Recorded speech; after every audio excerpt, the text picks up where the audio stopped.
Hello and welcome to another Reaconteur video, and in today's video I am covering everything in Deepwoken that doesn't have lore. And I'm going over basically everything in the game that remains unexplained as far as the lore goes, things that are old and don't have proper explanations to this day, and things that are just blatantly unfinished, as well as applying my own potential theories on, some of the stuff that we go over. Maybe I can inspire the devs to add something cool to some of this lore. Anyway, make sure to subscribe since only about 20% of the people watching right now are actually subscribed. And also I'm about to hit 60,000 subscribers, oh my god, finally. I'm gonna go back to uploading once a week now.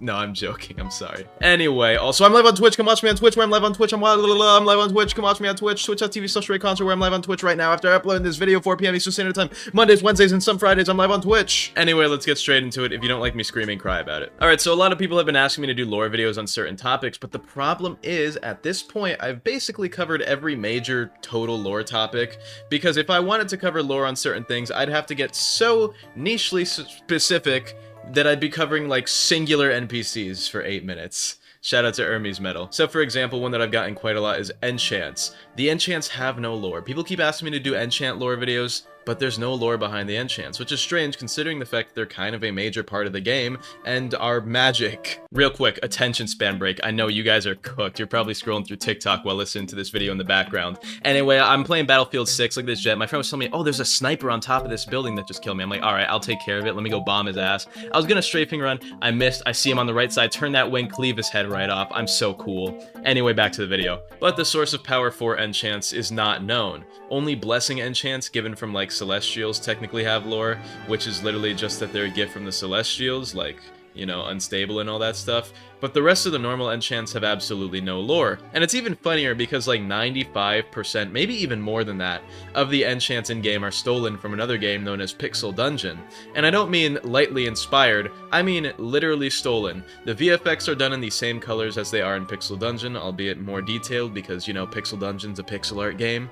And the names and enchants and effects are quite literally the exact same with a few value differences. So if there is any enchantment lore, it's that they're just stolen, which isn't even enchantment lore, it's developer lore, because the developers like to steal. Anyway, one of the most notorious examples of unfinished lore is Link Strider, the oath made by Iltria or something like that, or Iltria's partner, I think. I have no idea, right? I always forget what it was.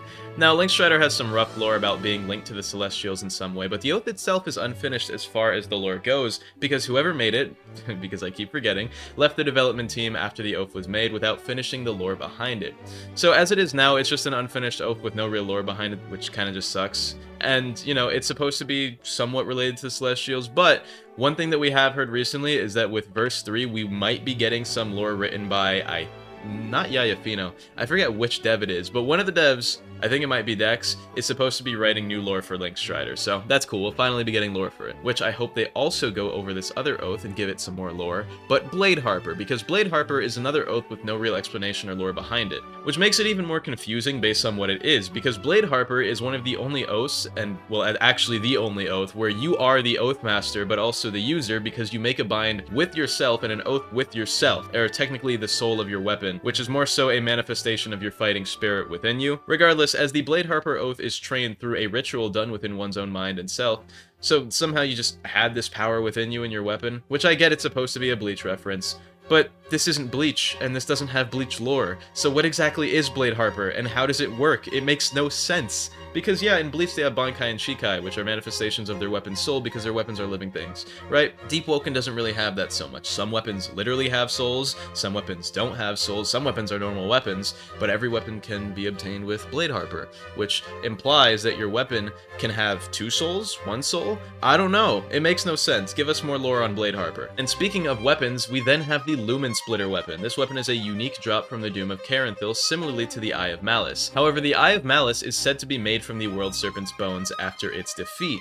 On the opposite end, the Lumen Splitter not only has no indirect lore, but the weapon itself doesn't even have a description or implied lore. And unlike the Eye of Malice, which even without lore is clearly a weapon made of bone structures and magic, so you could simply, imply that quite a bit about it was done and that it was made out of bones, maybe of the boss that you beat it from, right? Now, the Lumen Splitter is made of metal, which resembles bone structures rather than being made of actual bone, which means it's a man-made weapon just found from the Doom of Caranthil. So more than likely, I think that it was maybe a weapon that was designed to defeat the World Serpent or the Doom of Caranthil, but the user wasn't strong enough and maybe died and lost the weapon, and it was embedded in the World Serpent's body, which you then find after defeating it, right? Now, this is just a theory of mine and not actual lore, given the fact that the weapon has no lore, but, you know, I think it could be pretty cool. As for other bosses, Primadon has no real lore either, and neither does the Squibbo or Nautilodont, origin-wise. Technically, the Squibbo does have some lore, but I'll talk about that in a second. So first of all, the Primadon just actually has no lore. It's simply a big gorilla fish hybrid animal with no known origin, no known secondary species, or like, you know, as far as we know, there's only like one at a time, but there's got to be more because we keep killing them, right? So there's an infinite amount of these things, and for some unknown reason, they can be summoned for a trial by combat utilizing monster parts and rare, naturally occurring resources? Which doesn't even make sense, because why does the gorilla fish like this stuff? Now, as for Squibbo, or the Nautilodont, they do provide lore, such as how they're the ones, or at least one of the ways that mudskippers are born, as they inject bodies with parasites that turn the dead into mudskippers. But a lot about the Squibbo itself is completely unknown, which is weird for a few reasons. First of all, the Squibbos are trained in a self-taught, seemingly innate version of martial arts, which is resemblant of a few things like Savate, Muay Thai, and Karate, which means that they may have societies of some sort, or social interactions between each other where they pass along the trainings of their martial art abilities. Along with that, they display intelligence and curiosity that may be on par with humans, which is strange simply for the fact that they're very naturally aggressive and territorial. Normally, intelligence without perceived threat will result in more civil or friendly reactions, but the Squibbos, regardless of their intelligence, are territorial and aggressive, which goes against high levels of intelligence even seen in animals. Like, even in the real world, smarter animals like octopuses, which, yes, it's octopuses, not octopi. Octopus is a Greek word. You can't make it plural with a Latin I at the end. That's a recent modern thing that people started doing for some reason. Regardless, in real life, smarter animals are less aggressive towards humans, while remaining aggressive with prey and predatory animals who are a perceived threat or, you know, game for hunting. Which makes Squibbos even weirder from that perspective, because why are they aggressive with people who are not perceiving an immediate threat? Why are they territorial? I get that people can be territorial, but they can be reasoned with. Squibbos can't talk, and yet they still display high levels of intelligence on par with like octopuses or squids, you know, because they're squids. But it's just a weird thing about them, so hopefully in the future they receive some lore explanations and stuff, maybe reasoning to why they're so aggressive and territorial, or maybe like we get to see a city of Squibbos. Maybe they're not all like that, and maybe these are like outcasts, and that's why we only see one at a time that's in like the depths. Maybe they have their own cities and stuff that are hidden. And while we're still on the topic of monsters, Marcus. Marcus is a stone spark. Now, stone sparks are just the light infantry version of stone golems made by the Duke of Arisia, formerly known as Duke Arisia of Arisia. Now, very interesting, but this only the only real lore is that he has incomprehensible amounts of power as listed by the developers. I think Archmage said this, which means he's stronger than the Duke of Arisia who created him, but also he has no real origin other than he was likely created by the Duke, because he's a golem and he is also somehow one of the most powerful beings in all of Deepwoken. But he doesn't fight often because he knows he'd win and doesn't like to show off, and he likes coffee.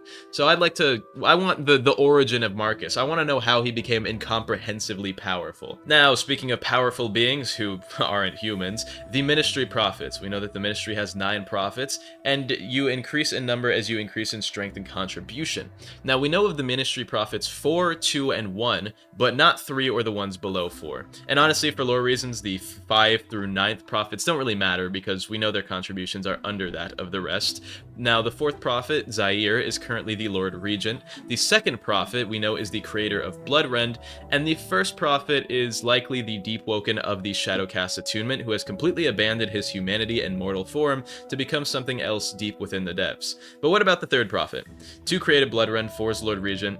Giving like that their system, the 3rd prophet would likely be stronger than Zaire, the Lord Regent, but weaker or at least less contributing than the 2nd prophet, with an important contribution that is of lesser impact than the creating of Bloodrending. But what is it? We do not know any information regarding the prophet of the 3rd within the Ministry, which honestly doesn't make sense to me. My personal theory, though, is that the devs will probably use the 3rd prophet and make him the main focus of the Ministry origin when it finally gets added, since the devs said that they would be adding an origin for basically every faction that'll be coming with lore expansions and base expansions. So I think we'll see in time if I'm correct, but I think the 3rd prophet could be a very big focus for, you know, the lore of all this stuff. Because if we look at Warden Jericho had some very loose lore around him, and the Third Prophet has no lore around him. Not loose, so it's not much of War in Jericho. It doesn't really set up for much, but the Ministry is by nature secretive, more secretive than the Central Authority, so I think it would make sense if we see him in time with the Ministry origin. Then we have the weird case of the Frozen Man. Now, the Frozen Man is an NPC that serves no purpose, and for a while, a lot of people actually thought he was fake or just not in the game, or he was like a misinformation thing posted on the wiki, but no. The Frozen Man is in fact a real NPC in-game and is not misinformation. He's literally just someone who had frozen over completely in a storm, I guess, but that honestly seems very unlikely for a lot of reasons. First of all, it never gets nearly that cold within Layer 2 in the Ethereal Shrine outskirts where he's found, so for now his story is completely unknown. But also it's weird because the entire thing is in a time-dilated loop, right? Assuming that he would be in that time-dilated loop, he froze over near the beginning of it, or was frozen before it. So how did it get that cold? Because nothing else is frozen over like that. There's barely even ice down there. It's mostly just snow, which, yeah, I get freezing temperatures.